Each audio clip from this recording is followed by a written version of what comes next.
بنكون واحد والكل بيبادر بالمساعدة. كنائس الإسكندرية تفتح ذراعيها لأبنائنا وطلاب الثانوية العامة للمذاكرة داخل القاعات وتقديم كافة الطلبات والمياه والمشروبات، والقاعة مكيفة، كل ده مجانا من أجل طلاب الثانوية العامة. طبعا كان الله في عونهم، وإن شاء الله ربنا يوفقهم وينجحهم.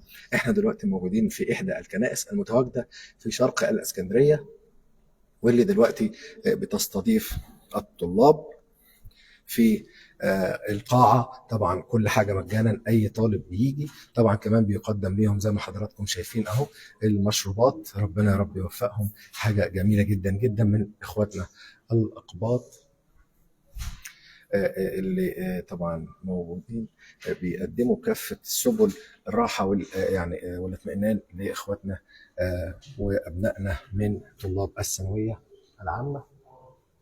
هيكون معانا دلوقتي